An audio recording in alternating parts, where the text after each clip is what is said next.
meu nome é Fernando Roberto Martins. Eu nasci e me criei até os 19 anos em Pirassununga. Nunca tinha saído de lá. E desde que eu me lembro, desde que eu tinha consciência de mim, eu tinha essa paixão por bicho, planta, esse tipo de coisa. E eu lia muito, lia tudo que aparecia. Né? E li muito aquela revista Seleções do Reader's Digest. E foi aí que eu conheci medicina. E o outro aspecto da medicina, sem ser o consultório, era o laboratório. E durante muito tempo eu disse que eu queria ser médico de laboratório, não médico de consultório, de laboratório. E até que terminei o ginásio, e aí ia ter aula de uma disciplina chamada biologia, que eu não tinha a menor ideia do que fosse. E era muito esquisito, porque em vez do professor ir na classe, a gente que ia na sala do professor. Então atravessamos todo o pátio da escola e começamos a subir a escada para ir na sala do professor. E subindo a escada eu comecei a ver animais empalhados, dioramas, quadros da vegetação, maquetes. Eu comecei a ficar à vontade, né? E aí a gente sentou e o professor era o Manuel Pereira de Godoy. Ele era biologista da estação de piscicultura de Pirassununga. Ele que entrou com essa coisa de marcação de populações de peixe, descobriu todo o ciclo de vida do corimbatá, as grandes migrações, essa coisa toda. E ele deu uma aula inaugural, falou sobre biologia. Ele não deu nenhuma matéria, nenhum pedaço da matéria, mas falou da biologia em geral. Eu era um caipirão, bom, ainda sou um caipirão, né? Fiquei apaixonadíssimo por aquilo, fiquei doido, esperei todo mundo sair, e aí eu me dirigi ao professor. Professor, o que o senhor é? Eu quero ser que nem o senhor. Ele olhou para mim, baixo e cima, e acabou que eu sou biólogo. E eu disse para ele, e como é que a gente faz para ser biólogo? Ah, você tem que entrar na faculdade de biologia. E qual é a melhor faculdade de biologia que tem no Brasil? Aí ele olhou para mim assim, com um ar assim, o que esse cara pensa que é, né? E falou, é a biologia, caboclo, Instituto de Biologia da USP. E eu, idiota, né? Respondi para ele, professor, eu vou entrar no Instituto de Biologia da USP. E foi com essa ideia que eu fiz o científico em Pirassununga e fui prestar o CECEM. E havia opção, você podia fazer opção por carreira, 3 carreiras, e opção por universidade. E eu coloquei biologia na USP e só. Ou eu entrava em biologia na USP, ou não entrava em lugar nenhum. Aí foi aí que eu entrei na USP. Eu entrei em 69, em pleno AI-5. E eu tinha muito medo, porque meu irmão teve muitos problemas. Ele era mais velho que eu, ele morava em Campinas, ele teve muitos problemas e eu não queria passar por aquilo que ele passou. E eu evitava participar de reuniões, não conversava, não fazia rodinha fora da sala de aula. Eu via que havia os olheiros, essas coisas todas. Eu nunca tive nenhum problema, mas sempre fui muito fechado por causa disso. E aí terminei a graduação, gostei de tudo que eu fiz. Eu me considero até hoje uma pessoa muito privilegiada, porque eu tive o privilégio de ter excelentes professores, desde o grupo escolar, ginásio, científico, faculdade, pós-graduação, tudo isso sempre bons professores, né? Então, você tem aqueles professores que encantam pelo conteúdo da aula, pelo domínio da didática, pela boa vontade em explicar, etc, etc, dentro da sala de aula. Mas fora da sala de aula, ele ainda te cativa, continua sendo um professor pela erudição, pelos problemas e maneiras de raciocínio que ele, nas conversas com você. E eu conversei muito com esses professores, né? Então, por exemplo, na zoologia, a professora Tagueia, o professor Fröhlich, Cláudio Fröhlich, na botânica, a professora Nanusa, a professora Berta, o professor Coutinho, o professor Joly, né? A gente discutia muito, eu fiz uma disciplina com ele que ia para a Serra do Cipó, a gente ia uma vez por mês, éramos só 2 alunos, né? E durante todo o caminho a gente ia discutindo o que tipo de vegetação existia ali, o que era indicativo daquele tipo de vegetação, e foi muito interessante, muito interessante. E aí foi que eu tive contato com ecologia vegetal, a disciplina de ecologia vegetal, com os professores da disciplina de ecologia vegetal, e me deu a vontade de seguir para ecologia vegetal, porque eu andava muito nos cerrados lá em Pirassununga e observava muita coisa que era falada nas salas de aula. E eu não fiz estágio nenhum durante a graduação, né? Alguns professores me ofereceram estágio em cada departamento em que eu tive disciplina, mas eu não queria me apaixonar precocemente. Eu queria ter uma visão geral e depois escolher. E foi isso que eu fiz. E eu prestei exame para pós-graduação, fiz a prova de inglês e entrei na pós-graduação. Isso foi em 1973. Fiz disciplinas em 1973 e a gente fez o projeto de mestrado que ia ser produtividade e ciclagem de nutrientes numa floresta estacional, lá em Santa Rita do Passa Quatro. Isso estava dentro do Programa Biológico Internacional, que havia começado em 1970, e ninguém sabia nada como funcionava a floresta estacional. Na Amazônia já tinha alguma coisa feita, era pouco, mas na floresta estacional atlântica ninguém sabia nada. E aí, em 1973, o professor Coutinho foi convidado para dar a disciplina de ecologia vegetal na Unicamp. Naquela época havia o currículo obrigatório do MEC, e a disciplina de ecologia vegetal era uma disciplina obrigatória. E o Instituto de Biologia da Unicamp estava com a primeira turma em curso, e não achava professor para ecologia vegetal. E o professor Léo disse, me entrega o seu currículo aqui, eu vou pôr junto com os meus papéis, e vou pôr lá no Unicamp, você vai como meu assistente. Tudo bem. Coloquei. E o que aconteceu?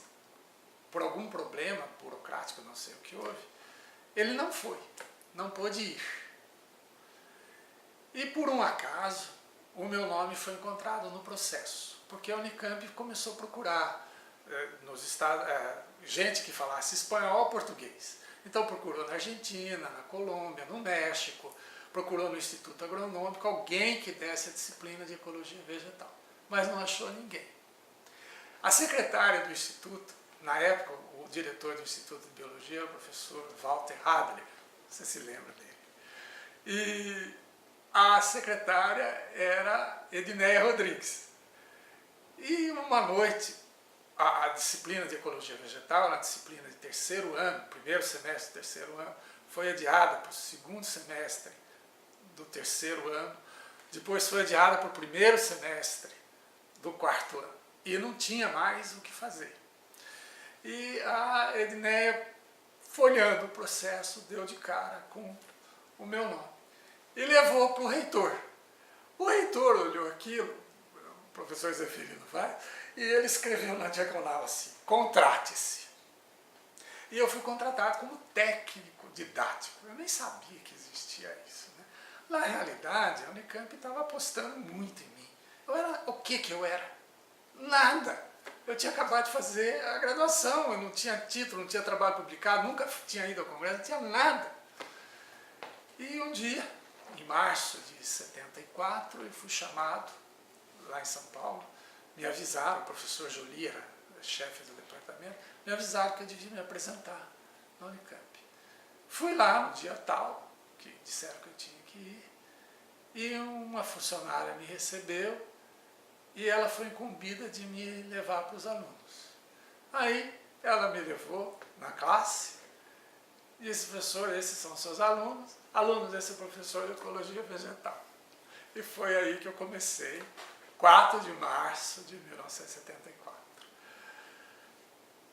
Se eu não tivesse tido a formação que os professores me deram, eu não seria capaz de montar a disciplina com excursões, avaliações.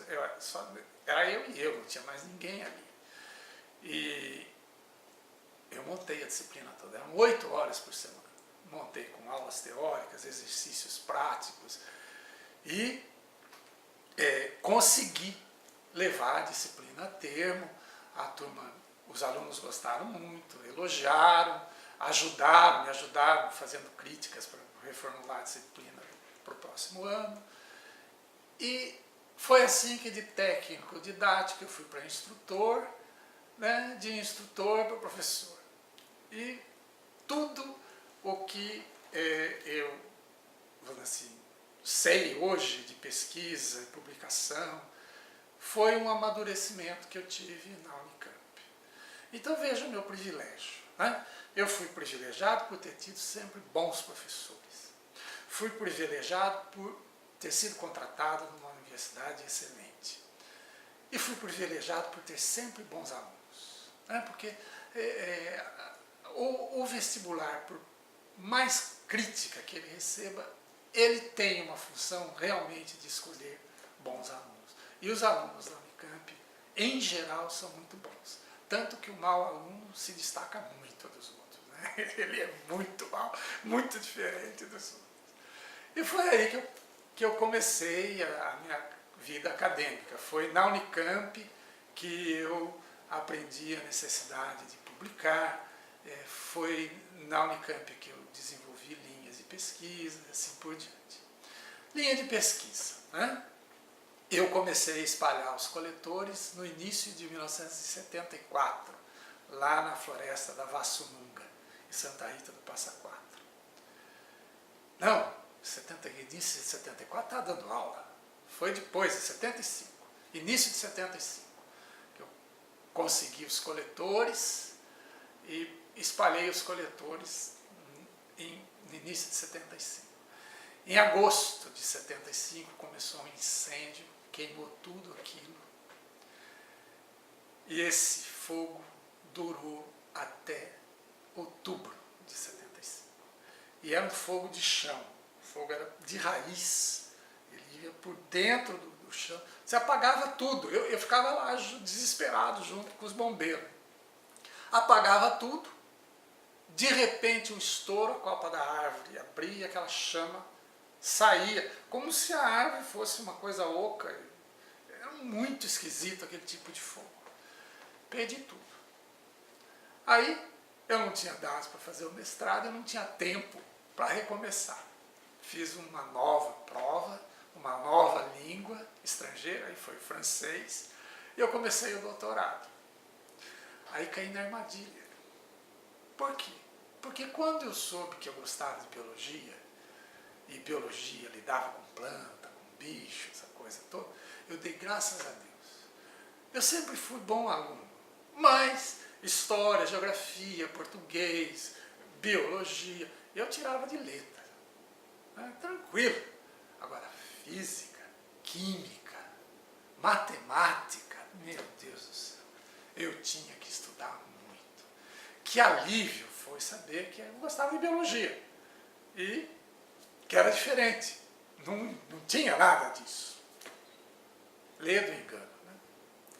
E eu costumo dizer que eu caí na toca da formiga-leão, nessa tarde em que eu decidi meu doutorado lá na floresta de Vassunuca.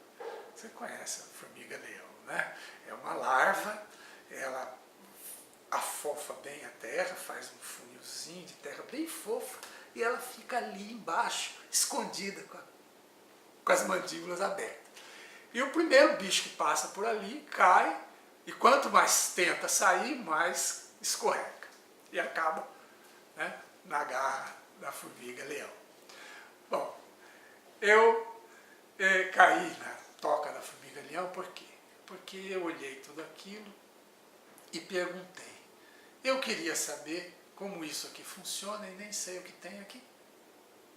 Foi aí que veio a ideia que o professor Léo sugeriu de usar o método de quadrantes e trazer as bases matemáticas do método de quadrantes e mostrar uma quantificação, fazer uma estrutura fitossociológica da floresta. Então, a gente não conhecia flora, nada, não sabia que espécies existiam ali. Método de quadrantes não tinha nada. E aí eu caí na armadilha, por quê?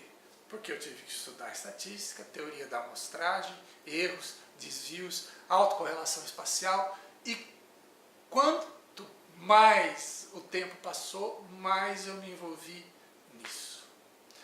Então hoje eu só trabalho com matemática, só trabalho com estatística e não sei nada disso, né? Aplico tudo isso, dou muita importância a essas coisas como ferramentas. Ferramentas boas, poderosas. E o importante é o significado ecológico, biológico de tudo aquilo. E aí foi essa minha história da linha de pesquisa que eu desenvolvi na Unicamp e a armadilha em que eu caí lá. Então, o doutorado foi muito interessante. Eu tive muita sorte, porque em 1954 tinham sido publicados alguns artigos sobre o método de quadrantes por um japonês, Morishita, em japonês.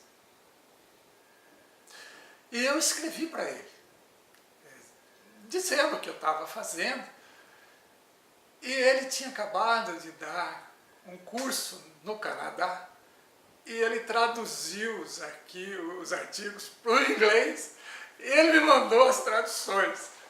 Então, a partir daí, eu pude pôr na minha tese a demonstração estatístico-matemática do método em que ele se baseia e assim por diante. Eu tive a sorte também de conhecer um estatístico da Unicamp, quando eu estava tomando um chopp no Timbó. Você lembra do Timbó, Balão da Brasil, lá em Campinas? O professor Hermann Hoher. E eu olhei, eu conheço esse cara, aí fui lá com ele, né, começamos a conversar. E ele me ajudou muito nessa parte de estatística, de entender os fundamentos estatísticos. Então, a minha tese tem essa parte de doutorado, né? Tem toda essa parte de demonstração matemática do método e tem, vamos dizer assim, uma sistematização dos descritores fitossociológicos, né? O que é densidade, o que é frequência, o que é dominância, em que cada uma se baseia, o significado do índice de importância sociológica, essa coisa toda. E a partir daí eu comecei a orientar. Eu acho que a primeira pessoa que defendeu tese foi em 1980. E a partir daí eu consegui formar um número razoável de pessoas nesta área de estrutura fitossociológica de florestas. Com isso houve eu diria assim, uma primeira geração de pessoas que trabalharam com descrições de comunidades. Então foram publicadas descrições de comunidades de vários tipos, né? comunidades herbáceas, comunidades arbóreas, comunidades florestais, comunidades de afloramentos rochosos, comunidades da Caatinga, comunidades no Cerrado, Mata Atlântica, Amazônia, tudo isso aí. E hoje essa base de informação, ela constitui um material excelente para a segunda geração dos fitossociólogos ou dos ecólogos de vegetação, que é aquilo que não vai continuar, quer dizer, vai continuar com descrição, mas o objetivo não é a descrição, e sim a explicação.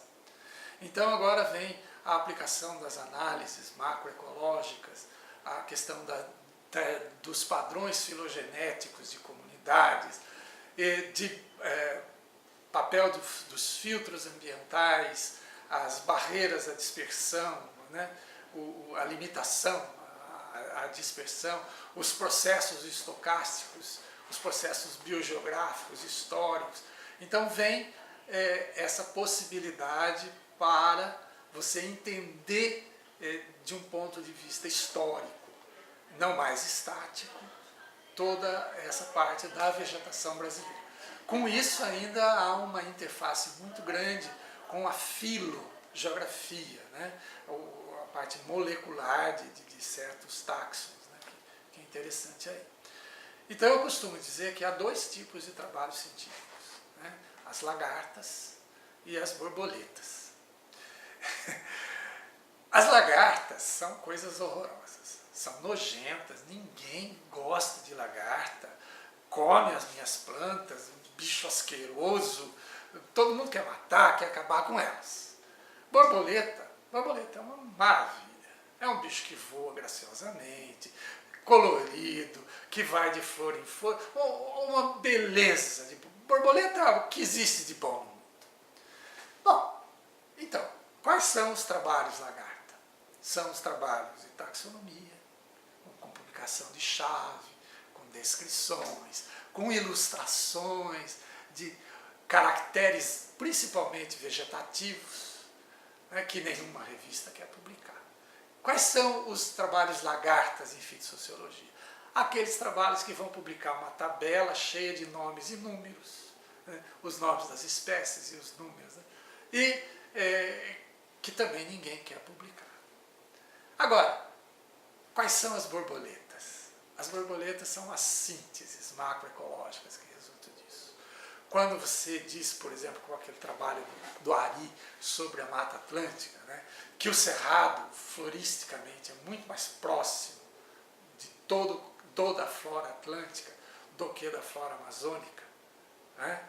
Então, entre a flora atlântica e a flora amazônica, há uma distância de similaridade muito maior do que entre a floresta atlântica e o cerrado.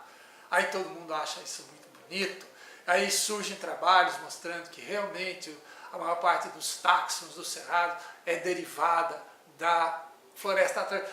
Tudo beleza, isso é borboleta. Agora a lagarta está lá. A lagarta está lá nos que foram no campo, nos taxonomistas, no material de herbário, nos caras que batalharam para ter um armário no herbário, para guardar o material testemunho, na publicação de chave, na publicação da descrição da tabela fitossociológica, etc, etc, etc. Né? Então, e por causa dessa taxação que os editores fazem, isso é lagarta, isso é borboleta, até hoje nós continuamos repetindo certos bordões. Por exemplo, o Brasil é o país da mega biodiversidade. Todo mundo diz isso. Ah, é? Nossa, o Brasil é o país da mega biodiversidade. Muito bem. Então, primeiro, qualificação dessa biodiversidade. Nós não sabemos quais são as espécies. Você pega qualquer trabalho de levantamento, qualquer um, 50% das espécies não estão identificadas. Vai no máximo até gênero, né? Às vezes fica em família. Mirtácea 1, Mirtácea 2, Mirtácea 3, vai embora. Né? Euforbiácea 1, Euforbiácea 2, Laurácea 1, Laurácea 2, coisa vai. Né? 50%. E se você pega os trabalhos que foram levantados em 1945 e os que são levantados hoje, não mudou. 50% ninguém sabe o que é.